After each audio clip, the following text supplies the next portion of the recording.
Après le Burkina Faso, on file au Mali. Jean-Yves Le Drian, le ministre des Affaires étrangères françaises, est attendu le 20 juin prochain au palais de justice du tribunal de grande instance de Bamako pour être entendu dans une affaire d'attribution de marché public pour la fabrication de passeports maliens. Une affaire qui remonte en 2015. Côté français, on dénonce une énième provocation côté agresseur. Alors Jean-Yves Le Drian est attendu à Bamako. C'est quoi précisément l'affaire de passeport? Je pense que j'ai dit ici la dernière fois que en réalité tout ce qui se passe, ce n'est pas l'État malien contre l'État français, c'est les gouvernants, ou ce n'est pas le peuple malien contre le peuple français, mais ce sont les gouvernants. D'abord, c'est écrit dans la Constitution française que la France n'extrade pas ses concitoyens. Au cas où la justice malienne aurait des intentions, parce que il le dirait, aurait des choses à se reprocher, il n'y aura pas d'extradition. Maintenant, l'autre volet également, vous voyez, Emmanuel Macron vient d'être élu. Et donc, il y a son gouvernement que certains, pas forcément les Maliens, certains en France ou les politiques français, les politiciens français vont chercher à ce que certaines personnes soient évincées. La dernière fois, on a discuté de, comment on appelle, Éric Dupond-Moretti, que les gens commencent aussi par titiller parce que patati patata. Et n'oublions pas que François Fillon n'a pas été à la présidentielle parce qu'on a dit qu'il aurait pris sa fille sous prétexte de corruption et consort là. On a également fait cela à Dominique Strauss-Kahn. Donc je me dis que outre ce qu'on lui reproche au Mali, parce que le cas d'Orsay vient de dire qu'ils n'ont pas eu aucune... il n'y a pas eu une lettre officielle. Ils n'ont pas dit officieuse. Il n'y a pas eu une lettre officielle qui est venue. Et même l'ambassade de France au Mali aussi dit qu'il n'y a pas eu de plainte déposée chez eux. Bon, je ne sais pas si c'est uniquement par les voies des réseaux sociaux que les plaintes ont été faites. Mais j'ai peint de cela pour que les moules politiques. Parce que en réalité, en 2015, ce dont on parle, c'est depuis Yves Le Drian était le ministre de la Défense en ce temps, au moment de l'affaire Serval. Donc je me suis dit qu'il a eu des relations avec le Mali depuis là. Et que on dit que les passeports numériques, biométriques, s'il faut le dire ainsi, c'était les Canadiens qui avaient le marché depuis 10 ans également, depuis 2001, et que cela plutôt, maintenant on le donne aux Français parce que Drian vient de la Bretagne et que son fils dirigeait est l'un des cadres clés de cela.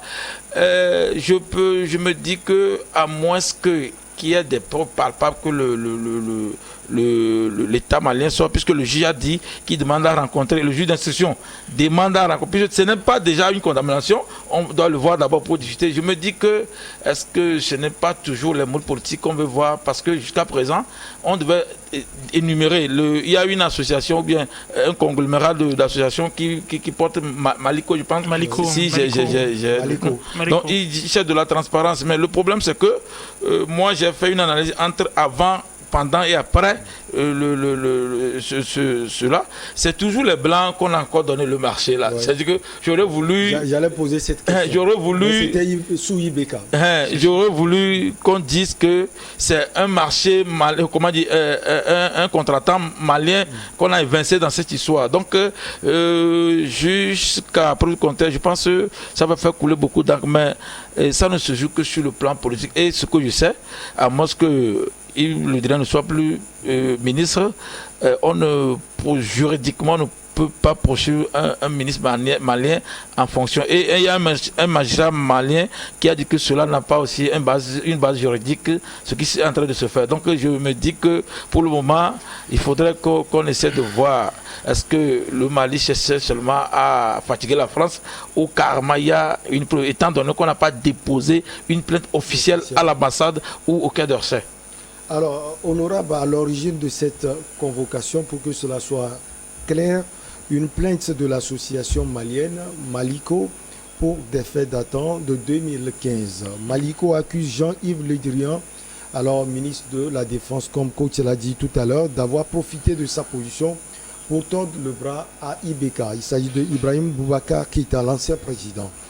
Alors président du Mali, a fait couverture, une entreprise bretonne aujourd'hui appelée Idemia obtient le marché de fabrication de passeports maliens en remplacement d'une entreprise canadienne. Le coach a essayé de l'expliquer tout à l'heure. Oui, en fait, l'association a le droit de, Maliko, de porter plainte, de demander des comptes par rapport au marché qui a été attribué à l'entreprise française aux dépens de l'entreprise canadienne. Donc c'est le rôle d'une association de regroupement de citoyens et juridiquement je crois qu'ils sont dans leurs droits. Maintenant, il faut que cela suive les voies normales, les voies quand même crédibles. Bon, pour le moment, je ne sais pas, ce n'est pas le procureur qui est sorti, ni le juge d'instruction pour parler officiellement de cette plainte. On a vu une convocation sur les réseaux sociaux. Est-ce que ça a vraiment une base juridique? L'ambassade, comme l'autre le coach vient de le dire, Essor vient de le dire, l'ambassade n'a pas eu de... J'ai confiance à Essor parce que je n'ai pas eu cette information. Non, je pense que l'ambassadeur a réagi. Il a réagi, voilà. mais en analysant un peu. Moi, ce que j'ai appris, c'est que la France a dit que c'est une énième provocation. Donc, je me dis que, d'abord, on parle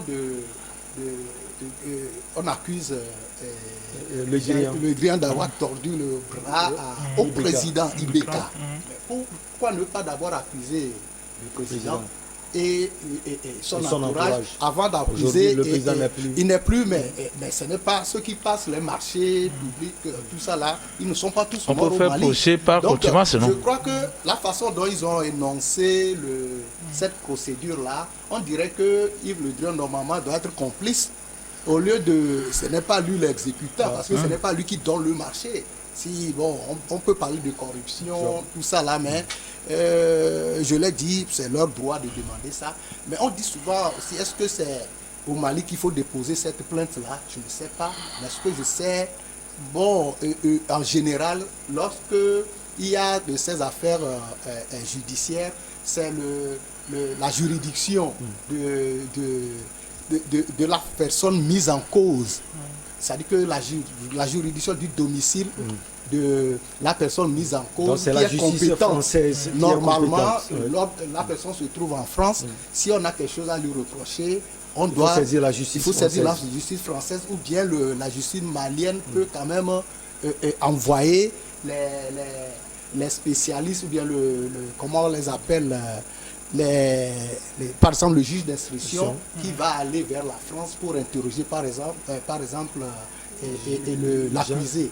Mais lui dire, le convoquer de venir de la France, de venir au Mali, je ne sais pas si on va voir tout à l'heure si les possibilités, va venir au Mali ou pas. Voilà, donc c'est ce qui me fait dire que bon, il est vrai, c'est le droit, ils ont le droit de se poser cette question, ou bien même de convoquer qui de droit à venir s'expliquer.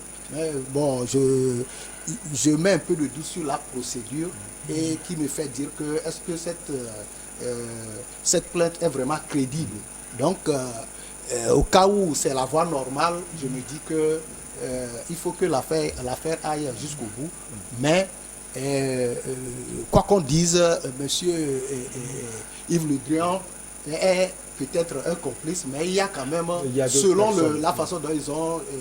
il y a d'autres Maliens. Voilà, il y a d'autres Maliens. Ouais. Mais je veux terminer en disant, sur ce point, en disant que ce qui se passe, on sait qu'il y a actuellement un problème entre l'État malien et l'État français par rapport aux forces armées et françaises qui se trouvent sur le territoire malien. Donc, mais moi je dis que tout notre souhait, c'est que le Mali arrive à régler ces problèmes, surtout au niveau de la sécurité, et surtout qu'on évite l'escalade à chaque fois qu'on veut ajouter peut-être de l'huile au feu. Mais ceci dit, il faut que le calme revienne. Vous pensez que ce procès, c'est ajouter l'huile au feu? Non, je dis, c'est ce que je dis. Si je fais une analyse en disant, si c'est dans ce temps d'idée-là, il faut qu'on évite l'escalade, parce que l'armée française, on a demandé à l'armée française de quitter le Mali, c'est du droit, le Mali a le droit de le demander. Et les Français aussi sont en train de quitter le Mali. Donc, aujourd'hui, il y a des problèmes entre le Mali et la France, entre les deux États. Peut-être demain, ces deux États peuvent s'attendre encore, donc on ne sait pas. Donc il faut quand même qu'on évite l'escalade et que tout le monde s'apaise. Le vrai problème du Mali, c'est de faire face aux djihadistes et aussi de préparer la transition pour avoir au bout une élection transparente, pour installer des autorités issues des élections crédibles et des autorités choisies par le peuple lui-même. Alors, Eurus Donkovi, comment on est passé de l'entreprise canadienne à celle bretonne qui s'appelle Ouverture? Comment cela a été fait concrètement? Et la deuxième question, est-ce que la justice malienne est compétente? Alors, moi, je vais d'abord applaudir tranquillement le Mali. Je trouve qu'il mérite énormément d'applaudissements. Pourquoi? Parce que le Mali est en train de casser ce que je nommerais le complexe d'infériorité qui a longtemps été le nôtre vis-à-vis des anciens États coloniaux. Le Mali est en train de briser le syndrome de Stockholm qui faisait que, comment dirais-je, on justifiait le fait qu'on nous impose de la violence. Et c'est beau parce que j'espère qu'un jour, on aura aussi un organe de l'UA ou un tribunal comme on l'a eu pour Hissène Habré, qui osera porter plainte ou qui osera réclamer la venue de Nicolas Sarkozy.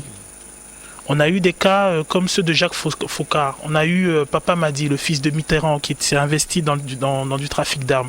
On a beaucoup de choses au sein de nos États qui se passent, qui se déroulent, qu'on a subies et qui sont du fait des prétentions de ressortissants de l'ancienne puissance coloniale et qui sont d'ailleurs très fortement liés à comment dirais-je, la gouvernance, aux gouvernants de ces anciens États coloniaux. Lorsqu'on prend, alors avant de répondre à ta question, on va commencer d'abord par la personnalité de Monsieur Yves Le Drian.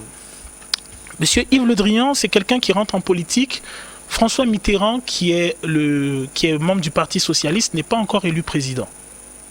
C'est vous dire en fait ce qu'il incarne. Il n'est pas encore élu président.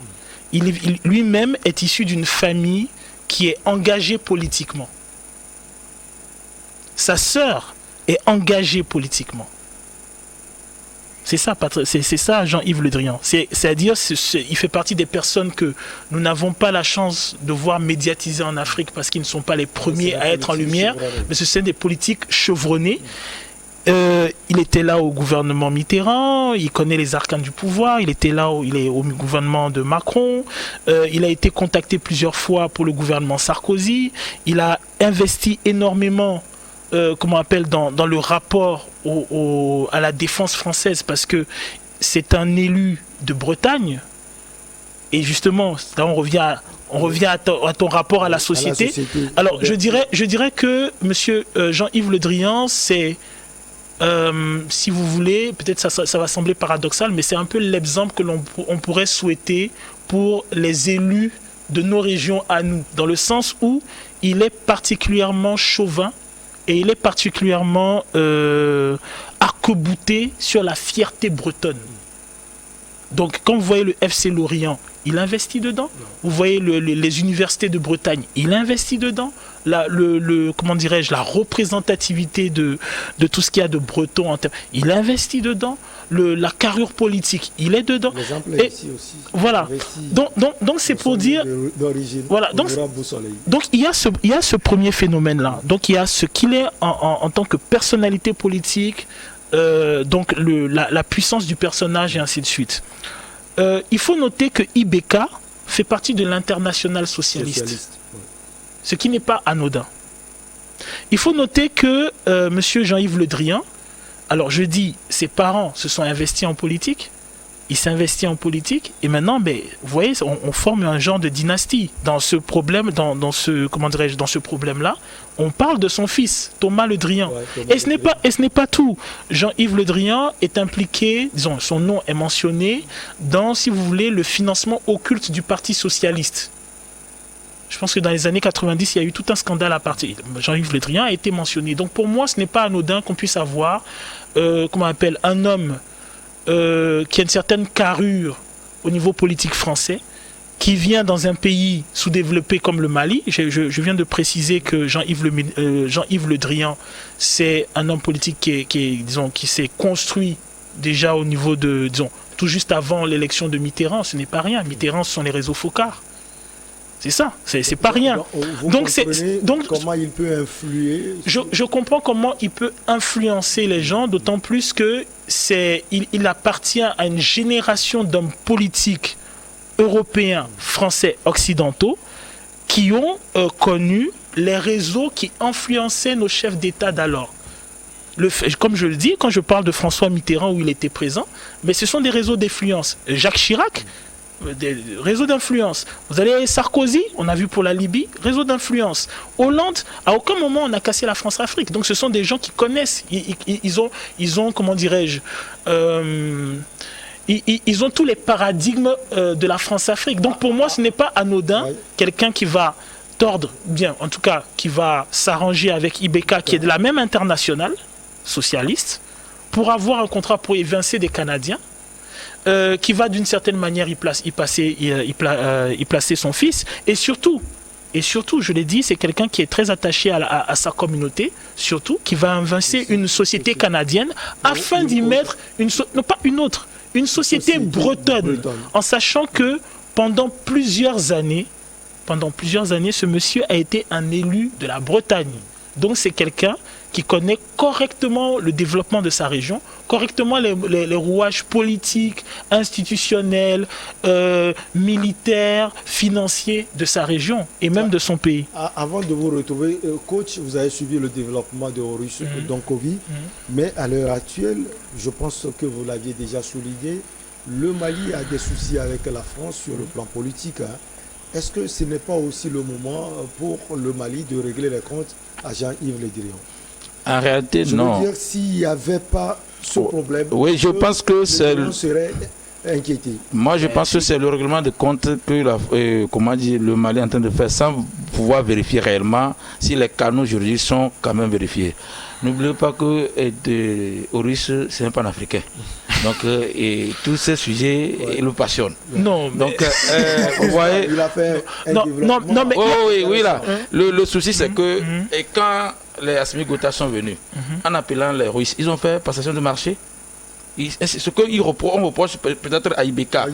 Avant qu'on appelle Wagner, on a fait passation de marché pour que plusieurs puissances puissent quand même déposer. Eux, ils ne reconnaissent pas Wagner. On parle d'instructeurs russes pour le moment. Non, ils sont en collaboration avec les Russes. Non, collaboration, j'ai déjà essayé d'expliquer. Officiellement, collaboration, tout ce qu'ils disent là-bas. J'ai dit que les Russes sont là-bas.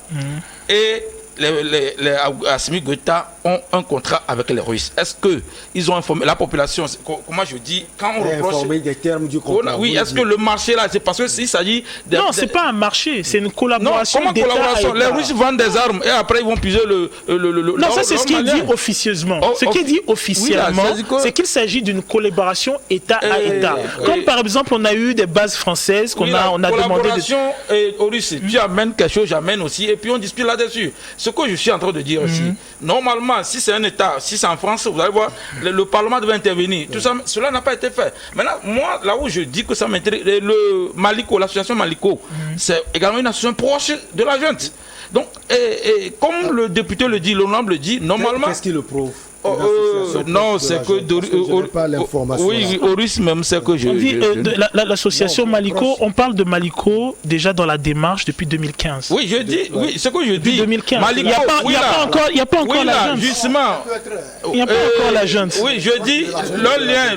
Maintenant, en plus, Maliko. Maintenant, pourquoi remettre en cause l'intégrité? Pourquoi remettre en cause l'intégrité de la justice malienne? Non. Moi, je n'ai pas remis en cause. Parce que je l'ai dit, d'abord, on est en droit international. On est en droit international. Est-ce que... Ils ont le droit alors, ils ont demandé à l'entendre. C'est ça, ils ont demandé, il n'est pas accusé. C'est quoi je dis? Il y avait une plainte et le juge d'instruction, je l'ai déjà dit. Maintenant, comme l'honorable l'avait dit, il y a malheureusement un fait que les Occidentaux ont créé en Afrique qui anime ce genre de choses.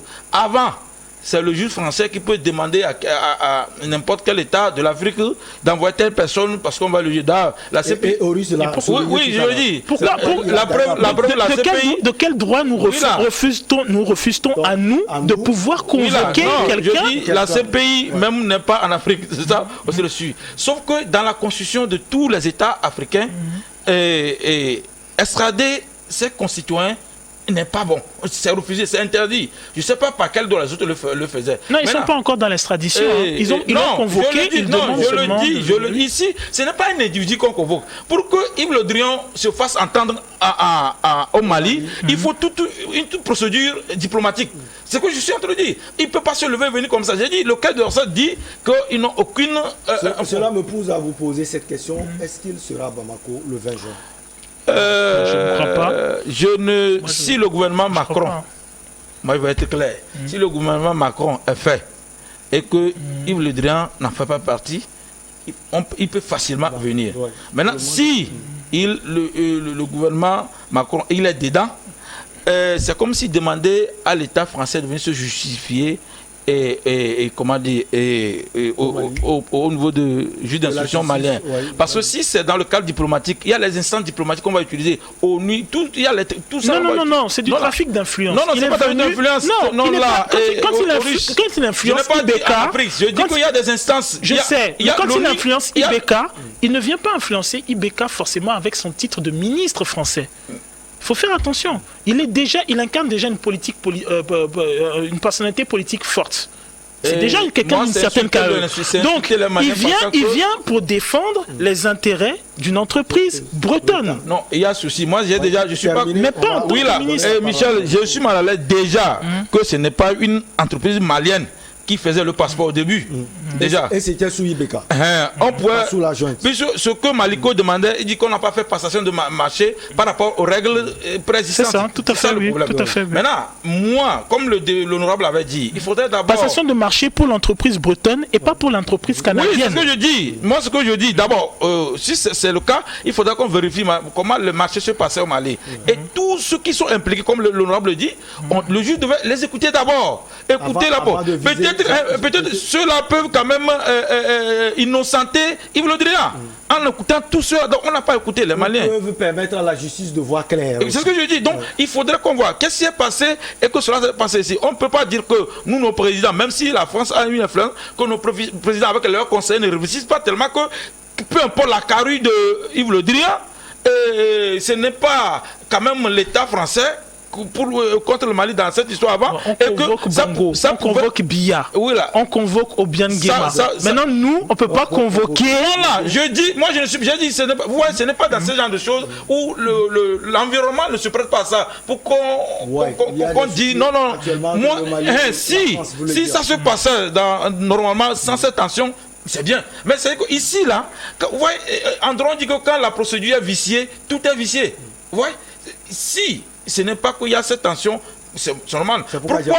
Pourquoi Maliko Pourquoi Maliko, quand il n'y avait pas cette tension, ce n'est pas les tensions ont commencé, je pense que ça fait 2 ans ou 1 an et demi. Bon, ils pouvaient encore soulever ça encore, non? Pourquoi ils ont entendu jusqu'à présent? Et que c'est quand les tensions de France et Mali sont vraiment tendues là, que la situation est tendue entre ces pays qui brandissent ça. Moi, je pense qu'on veut faire de l'instrumentalisation de cette affaire.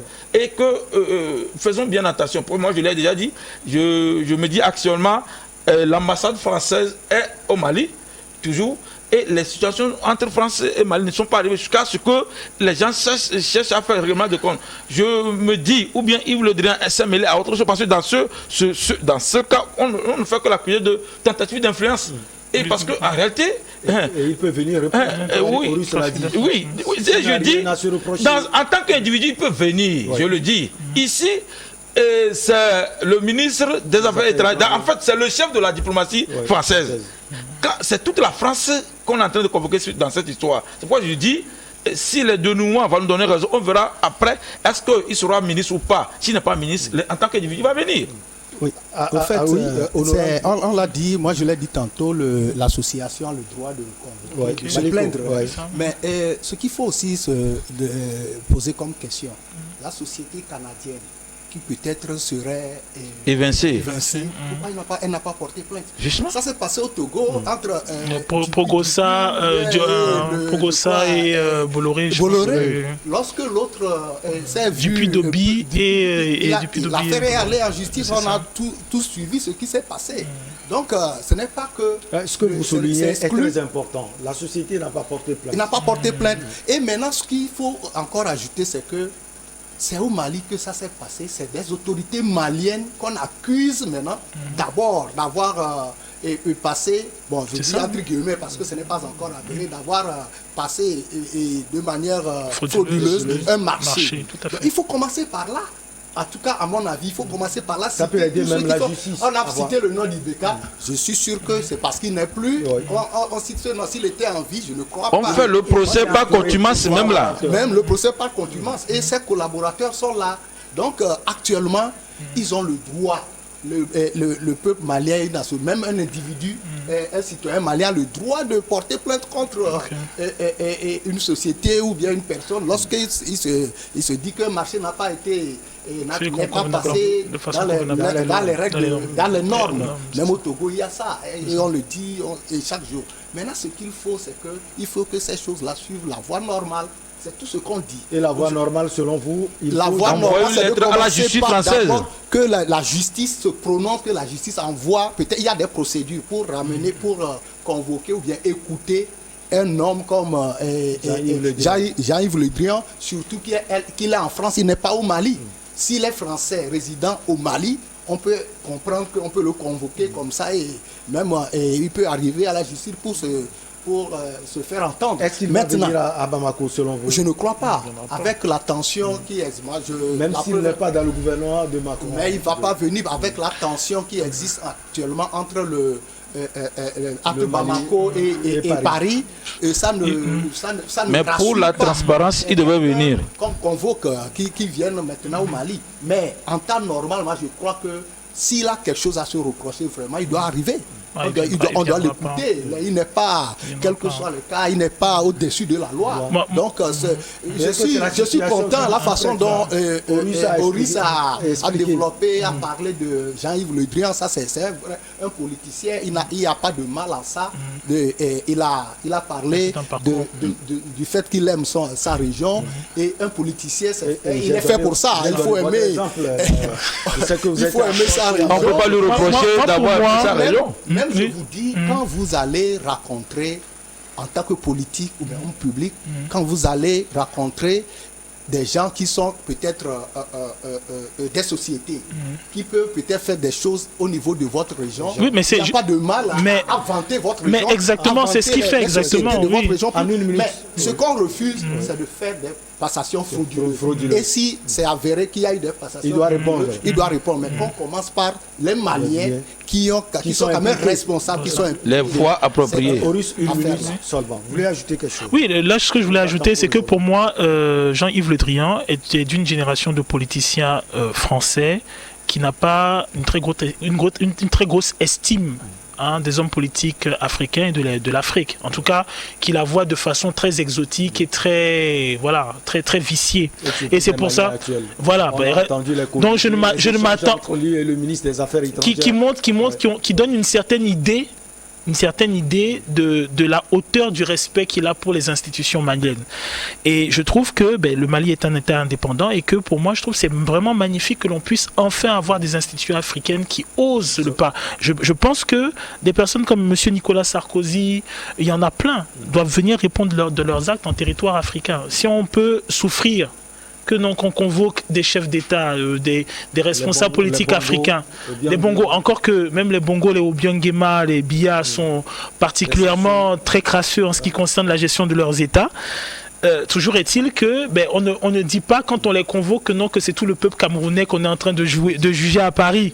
Donc par conséquent qu'on ne nous dise pas que lorsqu'on convoque ou quand on demande à monsieur que c'est pas toute la France. Il s'agit d'un individu qui a pris la responsabilité de jouer des mécaniques pour changer quelque chose, voilà, pour s'approprier un certain nombre de choses. Ce n'est pas sûr que le Drian vienne répondre. On prend l'exemple du Burkina où le frère de Compaoré, oui, tout à fait, français. La difficulté que le Burkina pour pouvoir faire. Et ça, c'est un Burkinabé. C'est un Burkinabé.